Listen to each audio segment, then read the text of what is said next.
Welcome, everyone.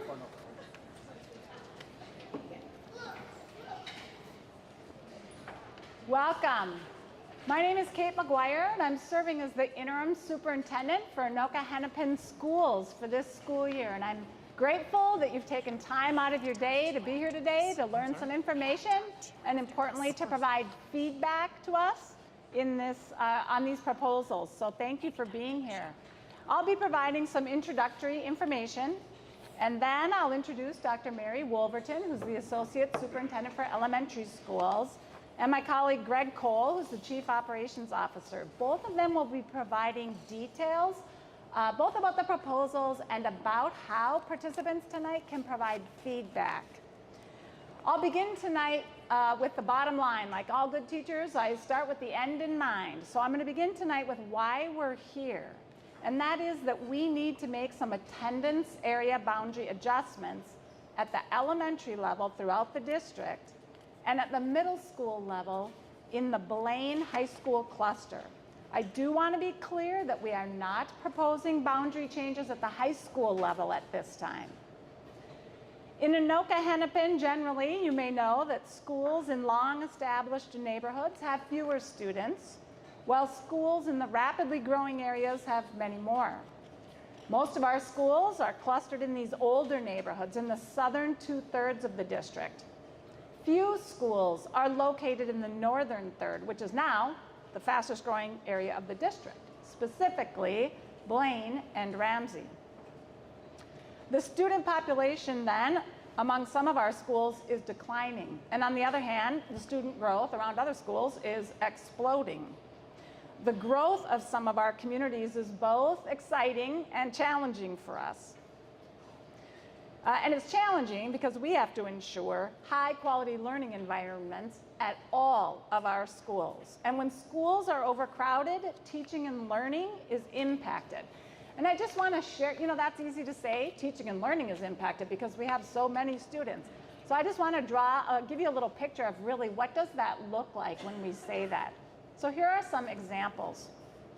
One of our schools is so crowded that they can't use their full media center properly because it's been divided for classroom space. One of our elementary schools is so overcrowded that they don't have a classroom for every teacher, so those teachers need to move from place to place on rolling carts. Some of our schools may not have enough spaces to meet with small groups with students to provide intervention support. And that means that academic support has to be provided sometimes in hallways, sometimes in atriums. Restrooms, lunchrooms, and other common areas might be crowded in some of our schools. And then small schools with low enrollment are impacted in other ways. They have so few students sometimes that the class size ratios end up being either above or below our targeted class size ratios. Sometimes entire programs are impacted. For example, right now at Sunrise Elementary, some of our students are transported for kindergarten programming to Johnsville Elementary School. So an entire grade level of students moved temporarily to another site. So as a result, attendance boundary changes will need to be made at the elementary level and at 2 Blaine cluster middle schools in order to balance enrollment across the district. So tonight, our purpose is to share a lot of information and to provide an opportunity for feedback from all of you. So we'll talk a little bit about the process that we're using to consider these boundary adjustments, the timeline that we have in mind. We'll talk a little bit about the parameters. What guidelines did we use to make these proposals? We'll go through the new proposals with you, and we'll talk about plans that we already have in place for transition. How will we help students, families, and staff members who may need to transition? The outcome for this evening is really threefold. We want you to feel well informed. So once we're done sharing information, you're going to have an opportunity to ask questions. And the way that we'll be doing that, we'll share more a little bit later. But we have many staff members here tonight who will be stationed in these areas and next to the maps. so we can engage with you individually to answer your questions. And you'll hear more about that in a minute. We are also going to ask you and invite you and encourage you to provide feedback electronically, so you'll see that we have a number of computers set up on this side of the room. I want you to know that we appreciate that you're here tonight in order to get the facts and to share your perspectives. We know through our annual community survey and from student feedback that families and students are very connected to their teachers and to their schools. It's part of what makes the boundary change process so challenging. And in addition to that, I understand that you've likely, if you have students in school, your family has already been through 2 challenging years of disruption. And here we are in front of you tonight talking about potentially more change.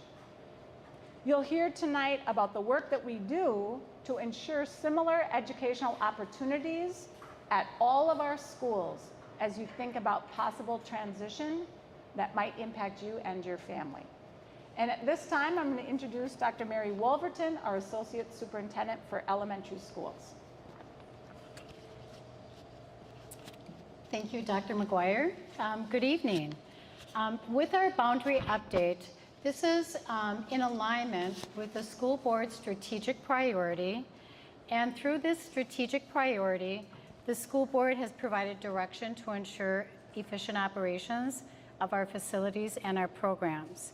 This is an action step to ensure that we have efficient operations of our district facilities and our programming.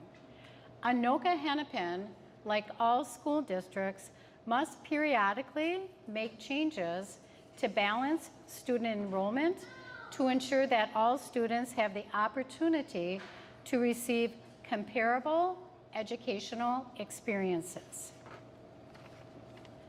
The timeline for our boundary process is the new attendance boundaries will go into effect the start of the 2023-24 school year.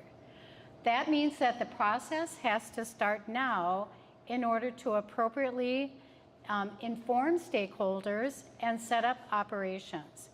The school board will be making the final decision on the proposals at the school board meetings in November. We would like your feedback prior to that decision making, and we greatly appreciate those of you that are in attendance, as well as watching this as it is being viewed. Details on how to provide input and feedback will be shared this evening. As you can see in this slide here, it shows the timeline with a quick glance. This timeline is in place for the boundary adjustment process. The district is sharing the initial proposals by high school clusters now and accepting feedback. A presentation of all proposals will be shared as well at the September 26th school board meeting. Feedback provided tonight and prior to the meeting for September 26th will be shared with the school board for their consideration. The district is planning a second round of community meetings to gather additional feedback on refined proposals before a recommendation to the school board on November 7th. The first reading of those proposals will be shared at the November 7th school board meeting.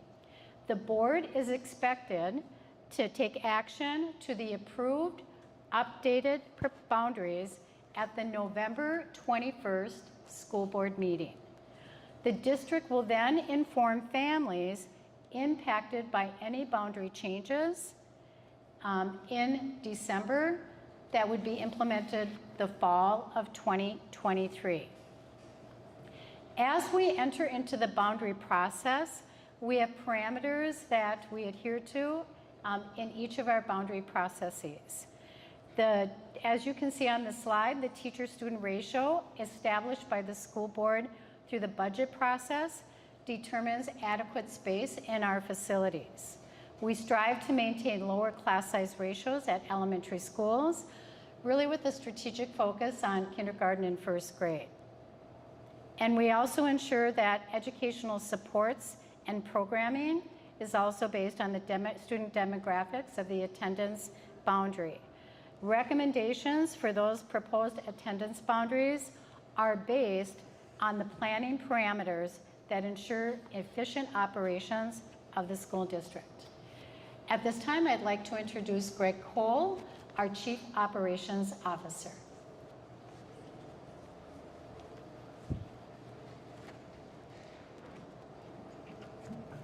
Good evening, everybody. Thanks for coming. I like to move around a little bit. So how do we make these decisions? What are the criteria that we try to use in order to evaluate our spaces and neighborhoods, and in order to make sure that we're using our buildings as effectively for our students and communities as we possibly can?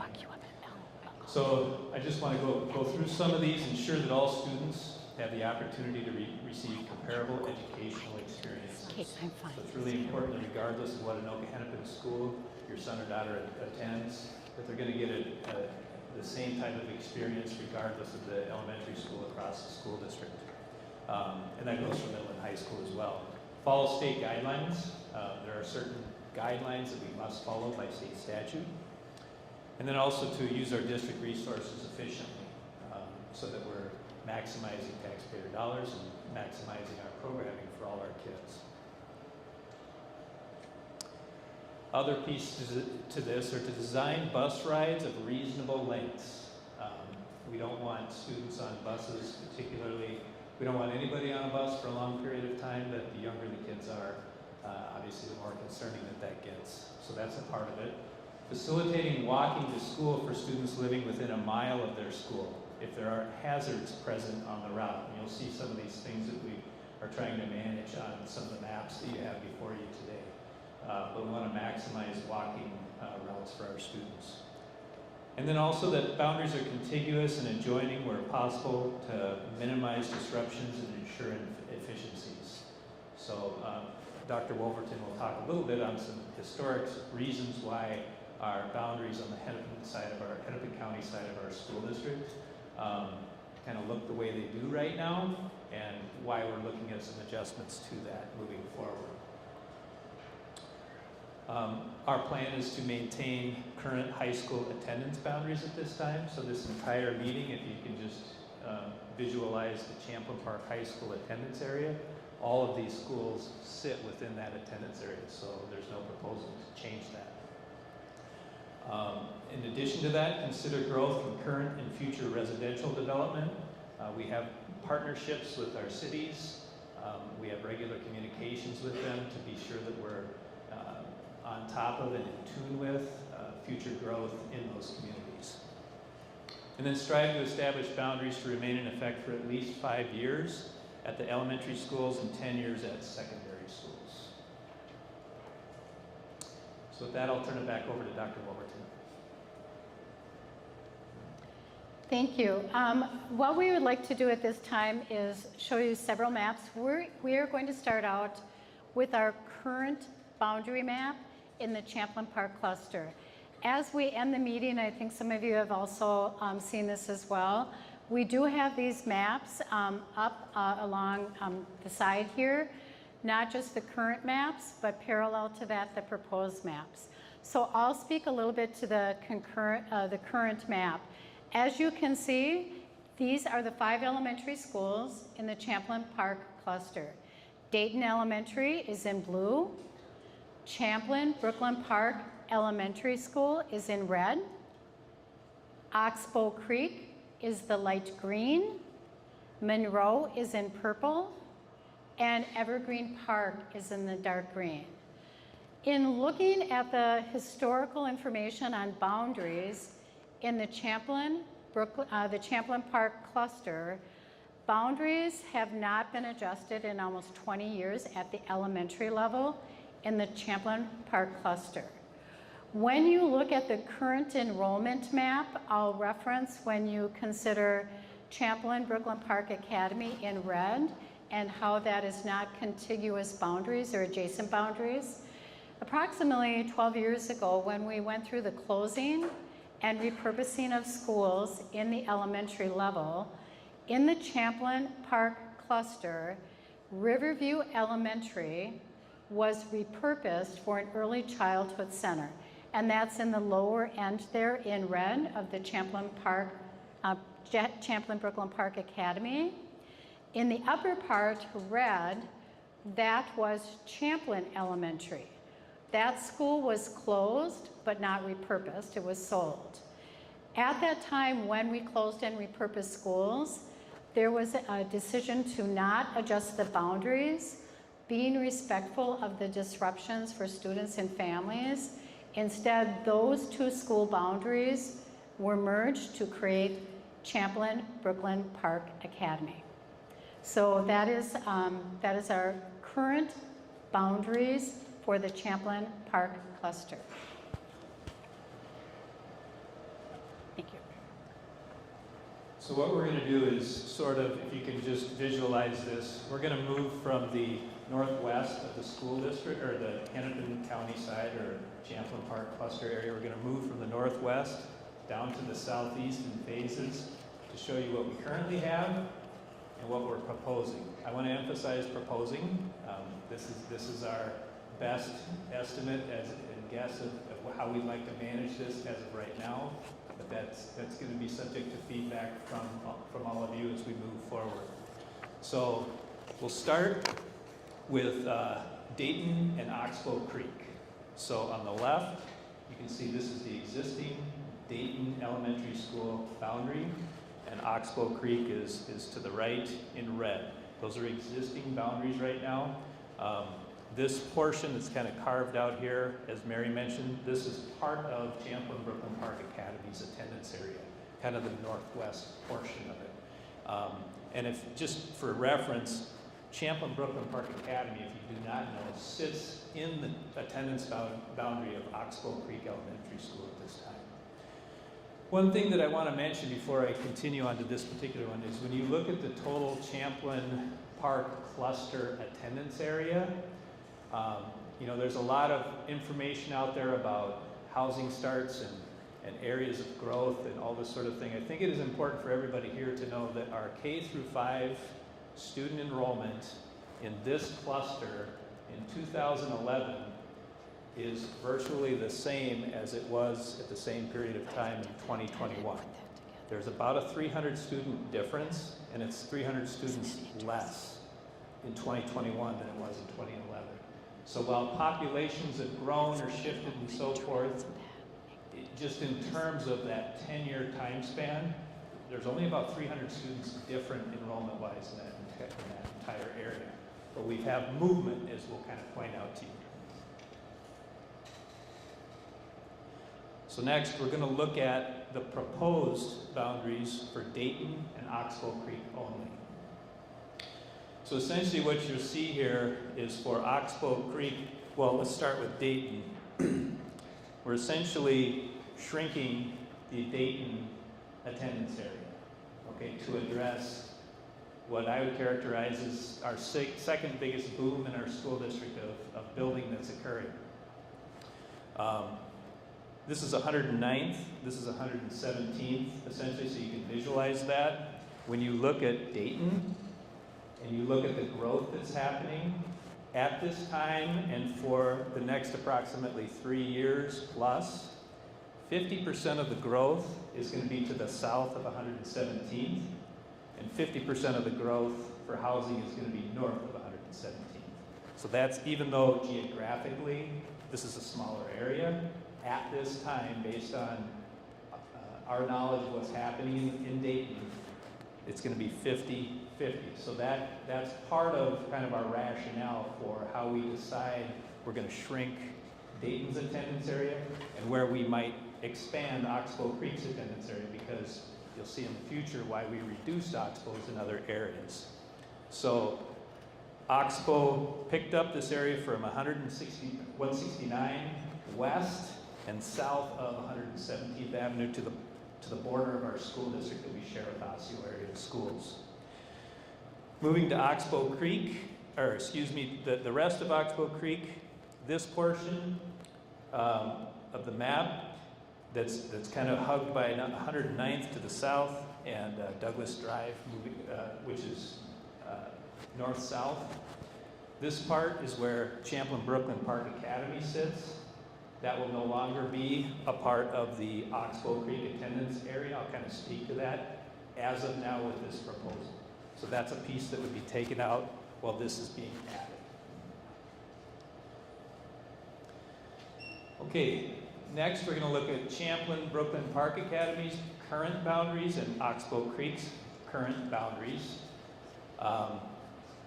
As you can tell, Champlin Park Academy, this northwest part, is basically from the closed Champlin Elementary School, and this southeast part comes from the repurposed Riverview Elementary School. So that's the existing boundary for Champlin Park Academy. This is the existing boundary for Oxbow Creek. So now we'll look at the proposed boundaries. Again, just thinking about some of the criteria that we were using to make these decisions, one of which was to increase the opportunities for walking to school for some of our students. This is Champlin Park Academy here. We had a situation, and we have others like this in the school districts that have happened, but essentially you have students that are in the backyard that would go to Oxbow Creek instead of the school that they can see right out their backyard. So this increases that walking area. We tried to keep things contiguous, so the Champlin Park Academy boundary would extend down here to right to the tip of the river, and we'll kind of talk about these roads to the south here, all the way up, kind of maintaining this portion that they currently have that used to attend Champlin Elementary School. So that's the Champlin Park proposed boundary, and I've already spoken about Oxbow Creek. Moving down. Next, we're going to talk about Monroe Elementary School and Evergreen Park Elementary School. So you are now looking at the current boundaries. Some key roads to be looking at here is you can see the 610. You can see 610 here that crosses the Mississippi. This is 252. Okay, kind of bisects things. What you see in red is the current Monroe Elementary School boundary. So there's a piece north of 610 to the west of 252, to the east of it, moving down. So there's kind of a patchwork that occurs. Just visually, this is Monroe Elementary School. This is Evergreen Park Elementary School. As you can see, they are physically very close to each other, which poses some challenges in terms of trying to maintain the parameters that I spoke about before. So we'll move on to our proposal for these two schools. And I just kind of want to get into this too, is again, looking at the enrollments and capacities of each of these schools to make sure that we're maximizing our spaces. So the proposal for Monroe Elementary School, essentially on this side, keeps the attendance boundary. This is part of what used to be Champlin Park Academy. There's a little sliver that used to be part of Oxbow Creek. It's a very small portion here, but all of this to the west of 252 would essentially be Monroe Elementary School, and then moving down here, this pocket that is currently Monroe would stay Monroe because that maintains that walking area for those students who live in that particular neighborhood. When we look at Evergreen Park, the existing boundary essentially came up north to about where my hand is here. It would be added, these neighborhoods, to the east of 252, all the way up to the 610 bridge.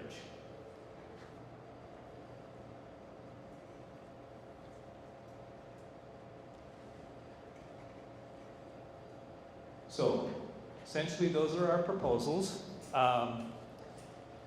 Other than the maps that you see here, you'll also be able to check out the boundaries, websites for maps, which include the current and proposed attendance boundaries, and you can find all this at ageschools.us boundaries.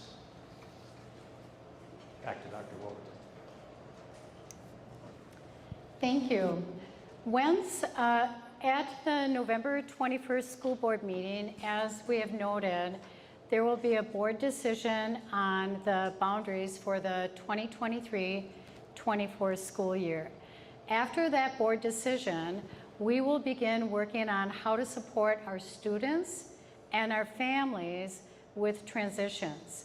So an example would be in the Champlin Park cluster, our principals of our 5 elementary schools who are here this evening will collaborate and work together on creating transition programming for not just our students that would be transitioning to a new school, but also how we can be supportive and collaborative in supporting our families with those transitions.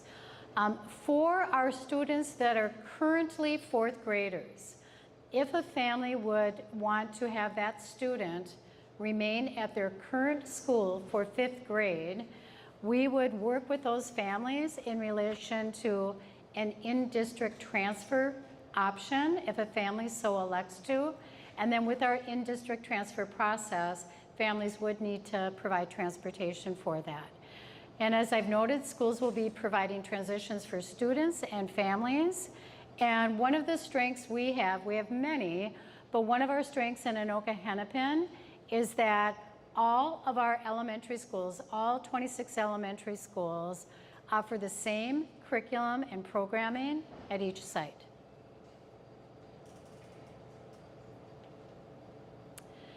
If you are interested in seeking additional information, we encourage you to visit the district website. There's a lot of information on there in relation to our boundaries, and we would also strongly encourage families to complete the survey online. We really are seeking your input and your feedback in this process.